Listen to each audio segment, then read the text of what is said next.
Good evening, welcome. Just check that audio, Jilly. There's a little microphone over there. Little change in position here. Happy Friday, everybody. Hope you're well and have had a great week.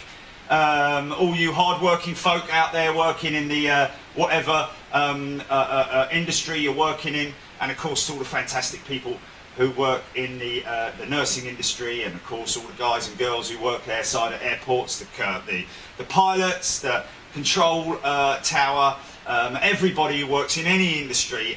You deserve a break. Hope you're having a great Friday evening. Some of you might already be going off to work for Saturday morning if you're out in the east. But even so, I better not disappear like that. Sorry about that. But yes, how you doing? Hope you've had a great week. Of course, we had a great day filming yesterday. It was after coming back from Chicago. Got quite a bit to get through. I'm going to be talking about the new fan zone. Hold on a second. Got the TV on.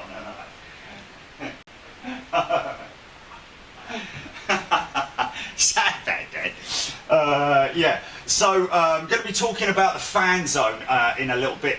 Had some great reactions with the new fan zone on Big Jet TV, and so good to see so many of you guys, nice guys and girls, joining up there. But first of all, let's get on with a little bit of AV news, aviation news. First off, we're still feeling here on Big Jet TV, we're still feeling the sort of tremors, the aftershocks of Storm Kira. Even though Dennis has been and gone, we're still getting numerous news channel requests from across the world. And of course, as I've mentioned so many times before, folks, we don't sell any of our footage. All we do is we ask that the news channels and whoever's sharing it make sure that they run our logo on there, or just give us a credit on their footage. If they run it without our logo and put their logo on it, well, so be it. You know, shame on them, to be perfectly honest with you, because it's all about etiquette, what we do in the media industry, and especially what we do here in the aviation industry, and what we're doing together as a family is all about. It does involve etiquette, a lot of it, and of course, unfortunately, there are a number of people out there who've got as much etiquette as I've got in my little finger. But there we go. We'll talk about the fan zone in a little bit. This is quite interesting. Battle of the fastest. Now in Storm Kira, British Airways are claiming that they made the world's fastest crossing.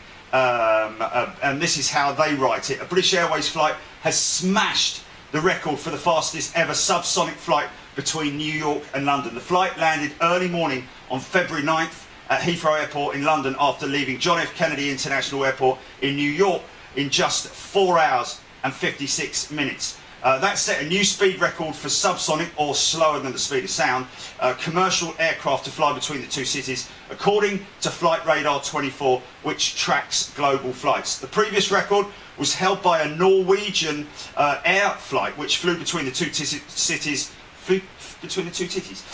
with a flight time of 5 hours and 13 minutes. So this really did smash it. The flight had been expected to take 102 minutes longer.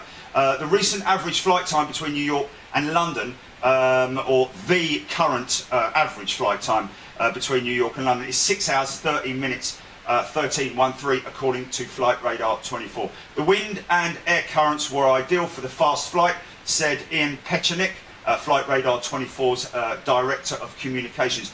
In the winter, the jet stream dips down a bit, so it goes a bit below the normal line, he said, and it's kind of in a perfect spot right now for flights across the North Atlantic to take advantage of it. So it's basically goes, the streams kind of go like that, and the top end of it is sort of like going across the top. So when the aircraft catches the top of it, obviously has a tremendous push with the tailwinds. British Airways just narrowly beat, this is interesting, British Airways just narrowly beat out Virgin Atlantic, the Virgin Atlantic flight, which arrived in London at around the same time, but 1 minute slower. British Airways confirmed the flight time for the Boeing 747 plane you're seeing there, saying the company prioritises safety over speed. And of course, they're not going to slow the plane down if it's perfectly within its limits. Obviously, each aircraft does have a certain amount of limit. that it needs to stick to. The subsonic flight, the supersonic Concorde flights used to fly across the Atlantic in just over 3 hours, but stopped flying in 2003. And of course, we're all well aware of that. But it's interesting, Virgin are claiming the very same record. They say Virgin 350-1000 VS4 shattered, not smashed, but shattered the JFK London Heathrow record last night with 17 minutes by 17 minutes and 4 hours and 56 minutes. Well, funny enough, that's exactly what the guys on BA said, didn't they? 4 hours and 56 minutes, wasn't it? Let's just have a look here. 4 hours and 56 minutes. So I'm not sure exactly what the deal is there, but they're claiming that they were faster. Kiara's power is displayed below. They had an image with 724 knots ground speed and 218 knots tailwind. That's over 400 kilometers an hour in the tailwind. Luckily, our brand new Airbus A350-1000 still made this a smooth and comfortable ride for our customers. So not sure what the I'm sure a lot of you guys are posting right now, putting your comments up, and of course that will be interesting to see. Maybe we could start a little piece in the fan zone about that as well, because obviously it's quite interesting. There's always been a little bit of warfare between British Airways and Virgin ever since Virgin came to London Heathrow, because obviously it's British Airways home turf. And what is interesting is that kind of when we were out in Chicago, it was interesting because quite a few people were saying, well, doesn't Virgin come here? Well, they used to come there up till quite recently, actually, until British Airways started flying their 380 into Chicago, and that kind of like sealed the deal in terms of Virgin competing on that route, and so Virgin actually withdrew from that route, and so British Airways kind of won the battle of Chicago, so to speak. Right, okay, so that's that bit over with. Now we're on to Iceland Air. Now this is quite interesting. Iceland Air intends to decide over the next few months whether to introduce Airbus types to all its Boeing fleet. In May 2019, following the 737 MAX's grounding 2 months earlier, Iceland Air disclosed that it was evaluating A321neos, and you're seeing a family version of the A321neo with Airbus there, and that a switch to an all Airbus fleet was also a possibility. So that's something that we might see on the cards. Of course, their 757s and even their 767s could quite easily be replaced with the 321neo, especially the XLs, because they do have that capability with that expanded fuel capacity.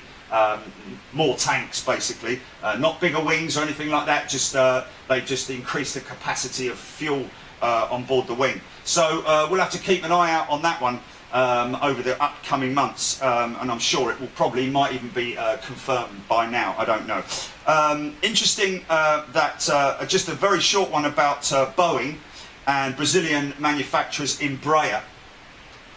They have finally signed the deal and sealed the deal for Boeing are now taking 80% of Embraer. So that's quite interesting to hear. I even said to the one of the CEOs at Embraer the other week about their E2 E-Jet, which is a fantastic looking jet, very much on the same line as the A220 and would be a direct competitor with the A220. However, we haven't, other than a couple of carriers, there is very few E2 E-Jets that are on the market at the moment.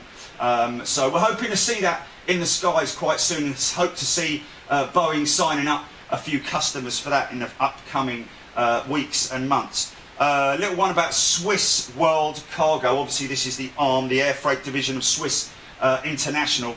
They are adding Osaka, Japan as a destination in its global network. From March the 1st, okay, in a few days, the carrier will operate, and this is interesting, an A340-300 service from Zurich to Osaka. The new route adds to its daily Zurich-Tokyo service carried out by Boeing 777-300 since February 1st to increase capacity by 40%. And of course we know there are massive ruptions in the cargo industry at the moment with everything that's happening in China, overbooking of freight because of all the emergency freight that's going out there to China. So there is a reduced amount of freighter aircraft available on the market right now, but that is quite interesting, coming out of Swiss World Cargo, an A340-300. Quite a rare bird to see these days. So where are they getting that from, or is that being taken out of service from one of their passengers? Because obviously Swiss do operate the A340-300. Yes, they do. Indeed, they do. Maybe it's coming out of one of their other branches. I don't know. Okay, this is interesting. Airbus. And of course, we're down in Zurich. We're down in Toulouse next week with all of our members, folks.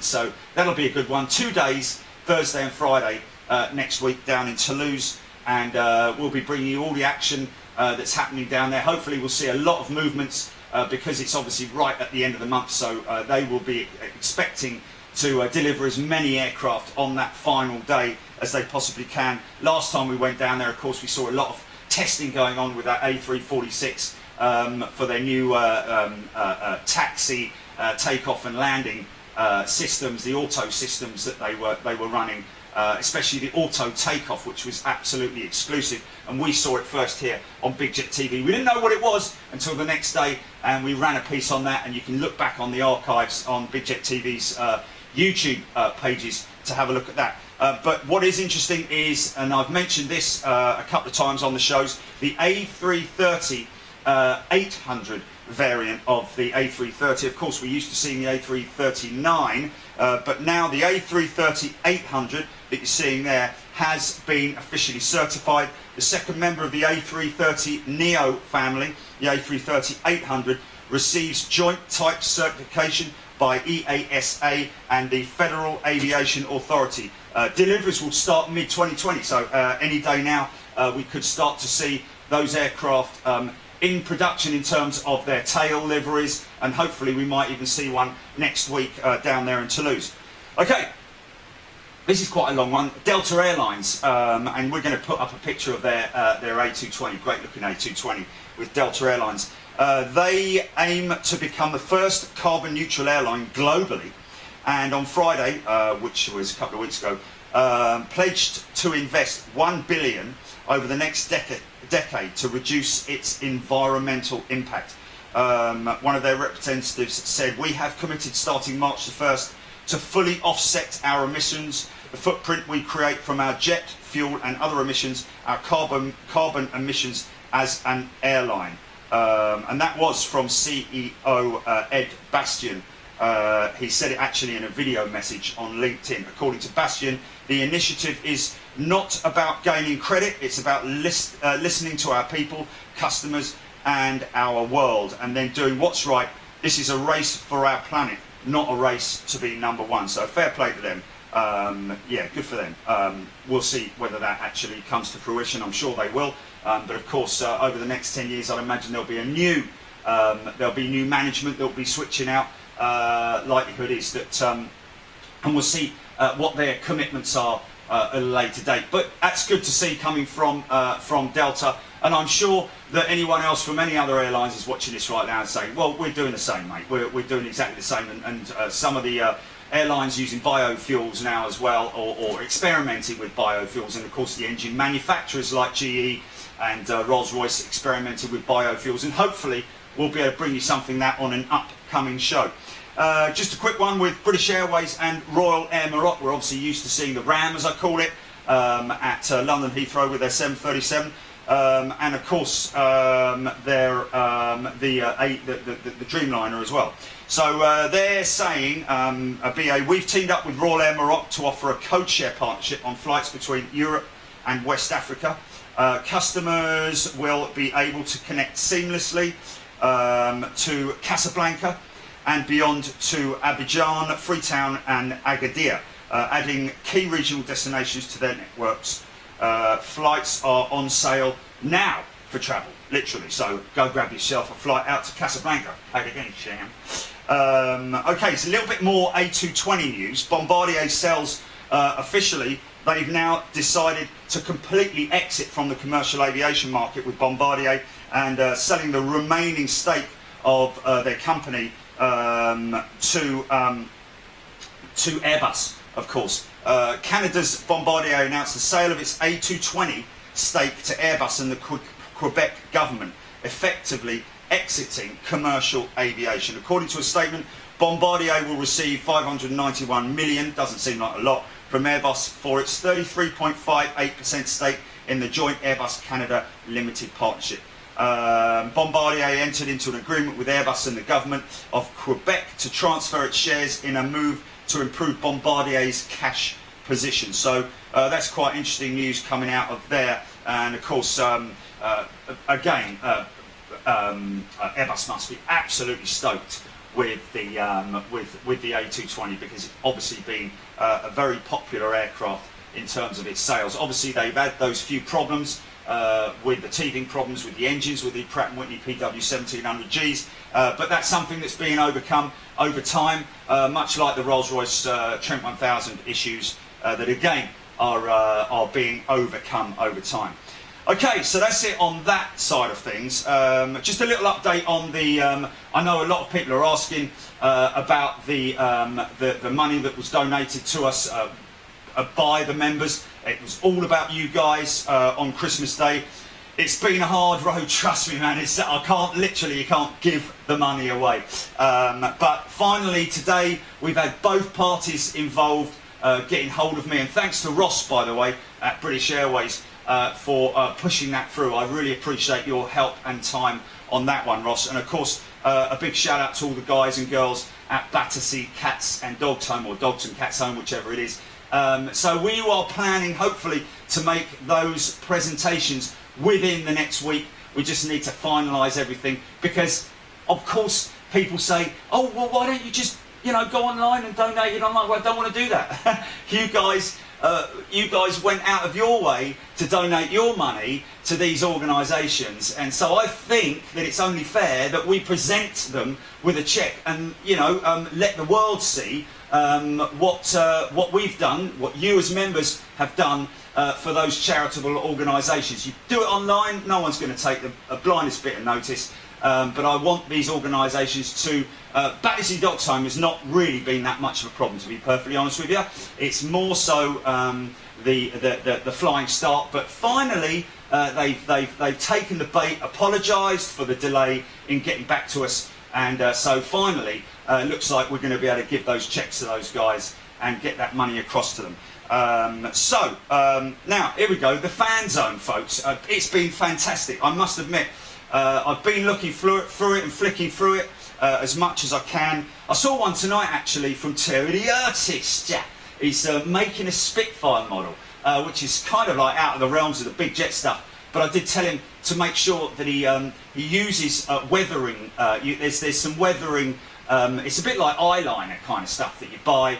Different types of it, rust and grime and oil and all that kind of stuff. And I've got it here on my Lancaster bomber, which I built quite some time ago. But you can see, let me just see. Can you see that? Can you see the weathering on the exhaust there on the wings? I don't know if you can see that, but anyway, it's like it's important to make the thing look battered. And one thing I did to say to Terry the Artist was it's probably a good thing to paint the aircraft silver. It looks a bit odd when you do it, but if you paint the whole thing silver, usually it's a good idea that get all the external parts when they're still when they haven't been fitted together, and spray the whole thing in silver. And then when you put it all together and paint it camo, when you put your little chips and marks and dents and scratches and stuff like that to show the weathering from screwdriver marks and all that kind of stuff, it looks authentic because you scratch it and it's silver behind it, you see. Then put a bit of weathering on it, and it looks really authentic, like the exhaust marks and stuff like that, smudges that you can use for oil trailing along the wings and all that kind of stuff. So if you look at that, it makes it look a lot more authentic. A brand new, clean model is always a little bit, I mean, I'm hopefully going to be doing something with her at some point in time. It's not a good thing to be messing around with a beautiful model like that, which Russell from Gemini Jet sent us through. But even so, it's a good thing to do. But I digress, folks. The fan zone, fantastic place to visit. Open to anybody. It doesn't matter what channel you're on. But there's one thing I must say that you need to be very aware of. There is a fake page out there, folks. and write this down if you've got a pen and paper handy. It's called Big Jet TV Members Lounge. Big Jet TV Members Lounge. There is only one because we don't have one. We're not associated with it in any way. They've stolen our page. They've stolen our artwork. It's completely illegal. Fortunately for us, and hello to Chloe at Facebook if you're watching, we've got the boys and girls on at Facebook who are going to try and see what they can do about it, because there's some nasty, nasty people in there. People, I'll be honest with you, who back in the day when I started Big Jet TV, I thought were good friends of mine, good people, you know, but they decide they've just got some hell-bent idea that they don't like me. It's me. It's a personal vendetta against me, folks. So, you know, report the page, tell them to get stuffed and come and join the fan zone, folks. That's where you get all the nice chat with all the nice people, all the genuine aviation people and genuine Big Jet TV fans, and just let those people sort of like just wallow in their own muck and hate, because that's what they are. They're just nasty, nasty people with no lives. I have to be honest with you. I'm sure that, you know, it's a shame to say that about people, but these people really are, because they're making up unfair, you know, accusations. They're just making, like someone saying today, oh, I was earning £250,000 a month. Flipping it. I'll tell you, if I was doing that, it's honestly, mate, where do you get these things from? And other things that they're making up, literally making up. Number 46 on my van. Why have I got number 46 on my van? Because of Valentino Rossi, mate. It doesn't mean I've got another 45 vans out on the road. You numbskull. It is really funny. And half of these people, they just don't have a life. They just wallow. And really, there's only about 3 or 4 of them. And we know who they are as well. We've reported them. And they're all having a laugh right now. You're laughing, ain't you, fella? You know, but honestly, go to the page, Big Jet TV Members Lounge. It's very important that you remember that. Go there, report them, and if you are in there, get out and come to the fan zone, because that's where it's all about. We've had a lot of people telling us today, oh, I've been in that page, and because they've been duped, they've been fooled into thinking that it's something to do with Big Jet TV. Even though it says on there it's for Big Jet TV fans, it's not. They've been inviting people in there as well, because it's a nasty, nasty place. And it's just terrible that they're doing that. Absolutely terrible. It's a joke, to be honest with you. But, you know, we're not bothered, we're not hurt by it. We just carry on doing what we do because of the love of aviation. That's what it's all about. You know, this is not a money-making exercise. This is just a living for me. That's all it is a living, purely because I'm an aviation enthusiast. I love aviation. And it's an opportunity for me to make a channel that everyone can get involved in, everyone can enjoy, and we can all talk on it together, and leave all those idiots behind. But anyway, there you go. I think that's about it. So where are we going to be tomorrow, folks? London Heathrow. We're back there. The winds are picking up literally as we talk. So more 27 right arrivals tomorrow morning. Funny enough, want to shout out to Richard, who, if you remember last year, had that Qatar A350 go around with a big smoky go around. He was on board that aircraft. And we caught him the other day on the 900 as well, coming to London Heathrow. And what is quite interesting is that so many people in the fraternity around Heathrow, pilots and Heathrow themselves, call it the shed effect, which is something that I came up with quite some time ago. I'm pretty proud of that, I've got to be honest with you, because we claim that, we created it, and a lot of pilots are actually calling it now, saying I've got a good dose of shed effect, was exactly what he said to me on email. So Richard, thank you so much, and also a big shout out to the fella, the pilot who was actually flying that Virgin 350 Storm Chiara that did the world record. He's also been in touch, and of course all the other great pilots out there and crew members, and of course you guys, you members, you genuine aviation fans, thank you so much for supporting me. I really appreciate it. We will be live tomorrow at 11 o'clock in the morning from London Heathrow, same position at the Renaissance Hotel. Don't forget, If you're a member on Big Jet TV, you get a discount staying at the Renaissance. I know a lot of people take up that offer. If you're there, come say hello. If I appear to be ignoring you, please don't think I am. But obviously, you know, I need to find the right moment, pick a right moment to say hello to you, because obviously I'm having to film the planes for all of the folks on the show. So listen, guys, enjoy your evening, have a great time, and drink responsibly. Be good to the animals, guys. And I will see you tomorrow around about 11 o'clock in the morning. You know I'll be there, as I always am. Take it easy. Thanks for watching. See you later. Bye.